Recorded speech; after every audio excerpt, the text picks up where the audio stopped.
Hello, क्या हालचाल, क्या हालचाल, क्या हालचाल मेरे प्यारे प्यारे बच्चों, क्या हालचाल।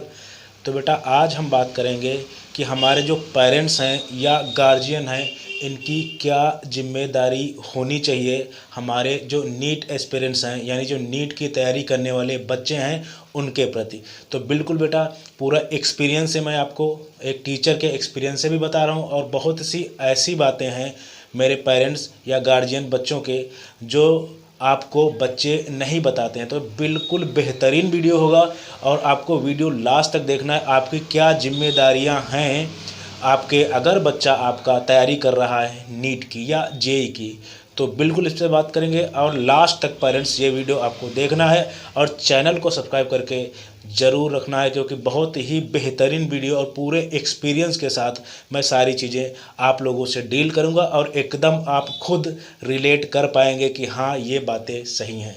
तो बिल्कुल चैनल को सब्सक्राइब करके रखना है। और बेटा एक दो कमेंट थे कि फ़ीस रिफ़ंड कब होगी, तो बेटा ये आप मान के चलिए फ़ीस रिफ़ंड आपकी होगी वही फरवरी मार्च के आसपास में, ठीक है। तो बिल्कुल बात कर लेते हैं कि आपकी क्या क्या जिम्मेदारियां हैं, यानी पेरेंट्स की क्या क्या जिम्मेदारियां हैं अगर आपका बच्चा नीट या जेई की तैयारी कर रहा है। तो बेटा सबसे पहले आप बहुत अच्छे से रिलेट कर पाएंगे। सबसे पहले आपको देखना है, यानी पेरेंट्स को देखना है या गार्जियन को देखना है मन। आप भी सोचोगे मन, ये तो कोई बॉडी पार्ट है ही नहीं। तो ये आपको बिल्कुल देखना है कि बच्चे का मन है। बहुत से पेरेंट्स बेटा ये होते हैं कि बच्चे का मन होता है सिविल में जाने का, बच्चे का मन होता है ग्रेजुएशन करने का, बच्चे का मन होता है कि आर्मी में जाने का, बच्चे का मन होता है आर्ट साइड जाने का। लेकिन बहुत से पेरेंट्स या गार्जियन ऐसे होते हैं तो बच्चों को उनके मन के हिसाब से यानी नहीं चूज़ करने देते हैं लाइन। तो इसमें मेरे प्यारे प्यारे पेरेंट्स या गार्जियन, ये आपकी गलती है। बच्चे का जो मन हो उसको करने दीजिए पढ़ाई के क्षेत्र में, ठीक है। और मैंने कहा आज़ाद हो जाए, आवारा हो जाए, ये नहीं। पढ़ाई के क्षेत्र में उसका अगर मन है तो बिल्कुल जो उसका मन है, अगर आर्ट साइड उसका मन है तो बिल्कुल करने दीजिए, वो बिंदास करेगा और बहुत बेहतरीन कर लेगा। इस वजह से अगर उसका मन नहीं है नीट करने का तो बिल्कुल आपको फोर्स नहीं करना है। अदरवाइज़ वही होगा ना कि अगर मछली को पेड़ पे चढ़ाओगे तो कभी नहीं चढ़ पाएगी, या हो सकता है 10 साल लगा दे, 8 साल लगा दे, 5 साल लगा दे, टाइम भी बर्बाद होगा, चीज़ें भी बर्बाद होगी। तो बच्चे को डांट के नहीं, प्यार से पूछना है कि बेटा आपको नीट करना है या नहीं करना है। अगर वो मना कर रहा है तो बिल्कुल नहीं करने देना है। तो ये हो गई बच्चे की मन की बात, पहला पॉइंट। और बेटा दूसरा पॉइंट, यानी पेरेंट्स जो दूसरा पॉइंट आपका क्या होना चाहिए, वो होना चाहिए clear plan. Clear plan, clear plan यानी आपको जो है 1 साल बच्चे को तैयारी करानी है या 2 साल करानी है या 3 साल तैयारी करानी है, ये आपको पहले से क्लियर रखना है। क्योंकि अगर आपका बच्चा बहुत अच्छा होगा या इंटर के साथ में जो कि मार्क्स अच्छे होंगे, इससे बेटा बिल्कुल फ़र्क नहीं पड़ता मेरे प्यारे प्यारे पेरेंट्स। इससे फ़र्क नहीं पड़ता कि 90% मार्क्स हैं तो नीट निकाल ही देगा। मैंने ऐसे ऐसे बच्चे देखे हैं जो CBSE बोर्ड से 90-92% मार्क्स हैं और नीट में स्कोर उनका 150 आया है। तो ये बिल्कुल मैटर नहीं करता कि बच्चे के 50% नंबर हैं या बच्चे के 90% नंबर हैं। तो इसमें आपको करना क्या है, इसमें आपको ध्यान देना है कि मुझे 1 साल बच्चे को टाइम तैयारी के लिए देना है या 2 साल देना है या 3 साल देना है। ये चीज़ें आप बैठ के बच्चे के साथ डिस्कस करोगे, वो भी प्यार से। यानी आपको क्लियर रखना है अपना प्लान कि 1 साल तैयारी कराना है, 2 साल तैयारी कराना है, 3 साल तैयारी करना है। बेटा बहुत ज़्यादा मेरे पेरेंट्स आपको जो है ये नहीं कि हाँ खींचते चले जा रहे हो, 5 साल 8 साल 6 साल 8 साल 10 साल 12 साल हो गया, तो ये बिल्कुल आपको नहीं करना है, ठीक है। टाइम आपको ख़राब नहीं करवाना है बहुत ज़्यादा। तो ये दो चीज़ें, पहले तो बच्चे का मन होना चाहिए, दूसरा आपका प्लान क्लियर होना चाहिए कि हाँ जो है 2 साल या 3 साल 4 साल जैसे भी तैयारी करानी है। और बेटा तीसरा ग्रेजुएशन। ग्रेजुएशन तो बहुत से ऐसे पेरेंट्स होते हैं जो सोचते हैं कि ऐसा है कि मेरे बच्चे का साल ना ख़राब हो, नीट में सिलेक्शन नहीं हुआ, तो वो क्या करते हैं साथ में ग्रेजुएशन कर देते हैं कि हाँ चलो BSc कर लो या BA कर लो, आपका साल ना ख़राब हो। तो अगर आप इस टाइम पीरियड, ये टाइम पीरियड जो है अगर आपने डिसाइड कर दिया कि हाँ मैं आपको 3 साल दूंगा, इसमें आपको निकालना ही है, देन आपको ग्रेजुएशन नहीं कराना है, केवल 3 साल। बिल्कुल ये चीज़ आप ध्यान रखना। सबसे पहले बच्चे का मन है या नहीं है, दूसरा टाइम पीरियड 3 साल देना है, लेकिन उस 3 साल के बीच में ग्रेजुएशन के पीछे नहीं पढ़ना है, उसको कोई फोर्स नहीं करना है कि हाँ आप ग्रेजुएशन। देखो अगर किसी बच्चे को ग्रेजुएशन साथ में करा रहे हो, चलो मान लिया कहीं से कैसे भी करा रहे जुगाड़ करा के, लेकिन पेपर देने तो जाना पड़ेगा ना। पेपर देने बच्चा जाएगा तो वही लगभग एग्ज़ाम के आसपास उसका पेपर होता है, बच्चा भटक जाएगा। तो बिल्कुल 3 साल कम से कम, मेरी मानो तो 3 से बहुत ज़्यादा 3 साल या 5 साल मैक्सिमम होता है, इससे ज़्यादा तैयारी नहीं करानी चाहिए। ठीक है, तो 3 साल जिसमें से कम ग्रेजुएशन आपको नहीं करना चाहिए। और बेटा चौथा, अगर चौथे पॉइंट की मैं बात करूं तो इसमें आता है आपका बोर्ड, यानी बच्चे का बोर्ड क्या है। बच्चे का बोर्ड क्या है, तो देखो अगर बच्चे का बोर्ड CBSE है तो पहले से वो NCERT पढ़ रहा होगा। हालांकि अब हर बोर्ड में NCERT हैं, लेकिन अगर कोई स्टेट बोर्ड है इसका भी आप लोगों को ध्यान देना है। अगर CBSE बोर्ड है तो बेटा या पेरेंट्स उसका टाइम पीरियड आप, क्योंकि उसको हिंदी इंग्लिश में दिक्कत नहीं होने वाली और वही चीज़ें उसको पढ़नी है लगभग, हालांकि चीज़ें अलग होती बहुत ज़्यादा बोर्ड से, बट उसको हिंदी इंग्लिश में प्रॉब्लम नहीं होने वाली है। तो उसको जो है इस चीज़ का आपको ध्यान रखना है। तो उसको चाहें तो आप 3 साल तैयारी पीरियड दे सकते हैं। ठीक है, और अगर स्टेट बोर्ड से बेटा कोई है, जैसे मराठी बोर्ड है, यूपी बोर्ड है, या अन्य बोर्ड होते हैं, आपका गुजराती बोर्ड है, तो उसमें आपको क्या करना चाहिए, कम से कम 5 साल जो है बच्चों को देना चाहिए। इसमें ये जो 3 साल की बेटा बात है, तो इसमें आपको ग्रेजुएशन नहीं कराना चाहिए। लेकिन अगर यूपी बोर्ड या स्टेट बोर्ड का बच्चा है तो 2 या 3 साल के बाद में उसको ग्रेजुएशन के लिए अगर आप चाहते हैं, यानी प्लान B, तो बिल्कुल रखना चाहिए। और आपका पाँचवा पॉइंट है, मैं बात कर लेता हूँ। पाँचवा पॉइंट है आपका प्लान बी। तो हमेशा आपको प्लान बी रखना है, क्योंकि आप समझ सकते हैं केवल 10% सिलेक्शन रेशियो होता है। तो हमेशा ये नहीं है कि तैयारी कराते जा रहे हो 1 साल 2 साल 3 साल 4 साल 5 साल 6 साल 8 साल 9 साल 10 साल 11 12 13, तो बिल्कुल नहीं करना है। अगर आपको करना क्या है, बच्चा 3 साल दिया या 5 साल दिया, मेरे हिसाब से CBSE बोर्ड का बच्चा है तो 3 साल बहुत है। अगर स्टेट बोर्ड का बच्चा है तो हिंदी इंग्लिश गुजराती से इंग्लिश में आने में समय लगता है, तो उसको इतना समय देना है। ठीक है, और इसमें भी आपको ग्रेजुएशन या प्लान B जरूर रखना। जैसे मैंने बच्चे को 2 साल या 3 साल तैयारी कराया, नहीं सिलेक्शन हुआ, तो प्लान B में, मैं प्लान B किसको बोल रहा हूँ ये चीज़ आप ध्यान देना। मैं प्लान B आप ग्रेजुएशन के लिए भी जा सकते हैं या उसको दूसरी चीज़ें करा सकते हैं। और मैं प्लान B में उनको भी गिनता हूँ, जैसे तैयारी करने MBBS करना होता है, बच्चे को MBBS करना होता है।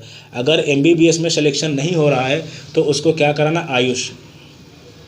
आयुष कोर्स में एडमिशन करा दो। इसको भी मैं प्लान B ही मानता हूँ। आयुष हो गया, वेटनरी हो गया, यानी BMS BHMS BUMS, मतलब आपको टाइम बहुत ज़्यादा नहीं ख़राब कराना है। तो कहने का मतलब ये है कि अगर आपने 3 साल टाइम दिया, उसके बाद में बच्चे का टाइम जो है आपको लगता है एकदम क्लियर रखना, ये नहीं बढ़ाते चले जाना, नहीं करना, बिल्कुल भी नहीं करना। ठीक है, तो आपको प्लान B रखना है कि 3 साल सिलेक्शन नहीं हुआ तो आपको करना क्या, या BMS या BHMS BUMS या वेटनरी, या जो अगर उसमें भी मान लिया बच्चे को 5 साल तैयारी करते हो गए। देखो अगर बच्चे को 5 साल मान लिया तैयारी करते हो गए और उसके नंबर 150 ही आ रहे हैं, 150 आ रहे हैं, 200 आ रहे हैं, 250 आ रहे हैं, बिल्कुल टाइम नहीं देना आगे चल के, ये हमेशा याद रखना। तैयारी के पीरियड में टाइम 3 साल उसको देना है जो रिस्पांस दिखाए, यानी पहले साल उसके 250-300 नंबर आ गए, अगले साल 550 आ गए, तभी आपको टाइम देना है। अगर आपके बच्चे के मार्क्स नहीं बढ़ रहे हैं, जो कि आपको रिजल्ट खुद देखना है, बच्चा झूठ बोल सकता है, आपको क्या करना है, अगर उसके मार्क्स नहीं बढ़ रहे हैं, 150 250 300 150 250 300 उधर आ रहे हैं, बिल्कुल उसको लाइन चेंज करा देना है, उसके बस की बात नहीं है। ठीक है, ये चीज़ें होती हैं। और जो नेक्स्ट हमारा प्लान है, तो बोर्ड का मीडियम, ये मैं बात कर चुका हूँ। बोर्ड का मीडियम अगर स्टेट बोर्ड का है, देखो बेटा अगर CBSE बोर्ड का बच्चा है तो हिंदी इंग्लिश में दिक्कत नहीं आने वाली, ये मैं इस पर बात कर चुका हूँ। ठीक है, और नेक्स्ट जो हमारा पॉइंट है at the time of admission, ये बेटा बहुत मैंने स्क्रिप्ट की है। एट द टाइम मतलब admission time, at the time of admission, admission time आपको क्या करना है, आपको एडमिशन टाइम खुद जाना, ये नहीं बच्चे को भेज दिया पापा चाचा के साथ में या किसी को जानता है उसके साथ में, वहाँ जाना है आपको एडमिशन, और ख़ुद वहाँ के टीचर्स को देखना है, वहाँ की फैकल्टीज़ को देखना है, उनसे बात करनी है, और उनकी चीज़ें क्या है, मतलब कब कोर्स कंप्लीट होता है, कितना पैसा क्या है, और जो है क्या क्या फैसिलिटीज़ हैं, क्या टेस्ट सीरीज़ है, कितने महीने में होती हैं, ये सारी चीज़ें जाके आपको खुद देखनी है। और वहाँ पे ये छठा पॉइंट आपका, मतलब एडमिशन के टाइम आपको खुद जाना है, भाई को नहीं भेजना, बहन को नहीं भेजना, आपको उनके साथ में जाना ही जाना है, ठीक है। और नंबर 7वां, और कांटेक्ट नंबर बेटा, कांटेक्ट नंबर पेरेंट्स आपको अपना खुद भरना है वहाँ जब फॉर्म भरा जाएगा, क्योंकि बच्चे करते ये हैं कि अपने बाप के नंबर की जगह पे अपना ही नंबर फिल कर देते हैं। तो बिल्कुल ध्यान रखना, आपको पता ही नहीं चलेगा कि मेरा बच्चा टेस्ट में रिस्पॉन्स कर रहा है या नहीं कर रहा है। तो बिल्कुल इस चीज़ का ध्यान रखना है, आपको जाना है और अपना कॉन्टैक्ट नंबर वहाँ पर देना है, और अपने आप देना है, अदरवाइज़ बच्चा आपका कॉन्टैक्ट नंबर नहीं डालने वाला, ठीक है। और बात कर लेते बेटा 8वां, अगर 8वें पॉइंट की बेटा मैं बात करूं तो मोटिवेशन बिल्कुल अपने बच्चे को मोटिवेट रखना है। मोटिवेट रखने का मतलब ये है कि अगर जो है बच्चे का मन भटक रहा है या कहीं कुछ गलत काम में लग गया है तो उसको फिर से खींच के आपको लाना है और बिल्कुल उससे बात करते रहनी है। और सबसे ज़्यादा मोटिवेशन की बेटा ज़रूरत होती है जब एग्ज़ाम होता है, यानी पेरेंट्स जब एग्ज़ाम होता है, एग्ज़ाम का टाइम जैसे 1 महीना बच्चा बहुत ज़्यादा डिस्टर्ब होता है, चाहे उसके तैयारी हो या चाहे ना हो, और जिसकी तैयारी ज़्यादा होती हो और ही ज़्यादा डिस्टर्ब होता है।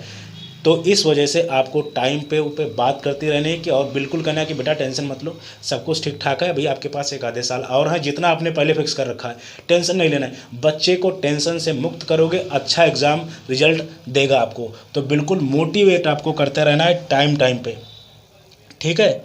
और जो है आपको, और उसके बाद में अगर मैं 9वें पॉइंट की बेटा बात करूँ, 9वां पॉइंट हेल्थ, बहुत ही इंपॉर्टेंट चीज़ है हेल्थ। बच्चे की हेल्थ जो है आपको वीडियो कॉल पे बिल्कुल देखते रहना है कि बच्चा आपका कमज़ोर तो नहीं हुआ जा रहा है, डिप्रेशन में तो नहीं जा रहा है, वो चीज़ें हैंडल कर पा रहा है अपनी कोचिंग क्लासेस, या जो है बच्चा डिप्रेस्ड होता चला जा रहा है, क्योंकि बच्चे आपको पता भी नहीं चलेगा और बच्चे बेटा बहुत ज़्यादा सुसाइड कर ले रहे हैं। तो इस वजह से मैं आपको कह रहा हूँ ऑडियो कॉल नहीं, आपको वीडियो कॉल करनी है और बच्चे की चीज़ें मतलब देखनी है, उसकी हेल्थ का बिल्कुल प्रॉपर आपको ध्यान रखना है। तो बेटा ये आपकी चीज़ें 9 पॉइंट आपके हैं। सबसे पहले बच्चे का मन, बिल्कुल अगर उसका मन है देन आपको तैयारी करना है, आपको टाइम पीरियड क्लियर कर देना है कि हाँ 3 साल मैं दूंगा, अगर हो पाया तो ठीक है, अदरवाइज़ प्लान बी ग्रेजुएशन साथ में नहीं देना 3 साल का। अगर आपको टाइम पीरियड आपने दिया है, अगर बोर्ड की बात करें, अगर CBSE बोर्ड है तो 3 साल बहुत है, और अगर स्टेट बोर्ड की बेटा बात करें तो जो है आप मान के चलिए 5 साल, या दोनों को 5 साल दिया जा सकता है, ऐसी बात नहीं है। लेकिन फिर 2-3 साल बाद उसको प्लान बी में या BMS या BHMS या BMS कुछ भी करा देना है, उसके साथ में वो तैयारी कर सकता है। मतलब प्लान बी रखना है अगर बच्चे को 2-3 साल सिलेक्शन नहीं हो वो चाहे, और प्लान बी उसके लिए है, मतलब BMS BHMS उसके लिए है जो रिस्पॉन्स अच्छा कर रहा है, यानी जो है 450, 500, 600 नंबर ले आया, तब उसके लिए प्लान बी वो वाले हैं मेडिकल वाले। अगर उसके नंबर 200, 250, 3-4 साल तक रहे, नहीं करना, प्लान बी उसके लिए है ही नहीं, वो वाले प्लान भी, मेडिकल वाले प्लान भी उसके लिए नहीं है। वो फिर आगे आपको क्या कर सकते हो, आप ग्रेजुएशन करा सकते हो, या बिल्कुल लाइन से बाहर कर सकते हो, मेडिकल लाइन से, या आपके बहुत फार्मेसी कोर्सेज होते हैं, बहुत सी चीज़ें वहाँ कर सकते हो, ठीक है। और फिर मैं बोल रहा हूँ at the time of admission time आपको खुद जाना है, अपना कॉन्टैक्ट नंबर देना है, कि बच्चे अपना कॉन्टैक्ट नंबर नहीं देते हैं, जिससे आपको रिस्पॉन्स पता नहीं चलेगा क्लास में हो क्या रहा है, ठीक है। और इसके बाद मोटिवेशन, एग्ज़ाम टाइम या हमेशा टाइम पे मोटिवेट करना है कि हाँ टेंशन ना लो, मैं हूँ, सारी चीज़ें मैं देख रहा हूँ, बिल्कुल ये सारी चीज़ें। अब ये बच्चे जो मेरे से बताते हैं उन बेसिस पे, यानी अनुभव के बेसिस पे मैंने ये चीज़ें निकाली हैं 8-9 पॉइंट, इनको बिल्कुल आपको ध्यान देना है। और ऐसे वीडियो रेयर ही आपको यूट्यूब पे मिलेंगे, तो बिल्कुल आपको चैनल को बेटा सब्सक्राइब करके रखना है, और बिल्कुल बेहतरीन कंटेंट आपको एकदम जनून हमेशा मिलता रहेगा। So thank you very much, thank you.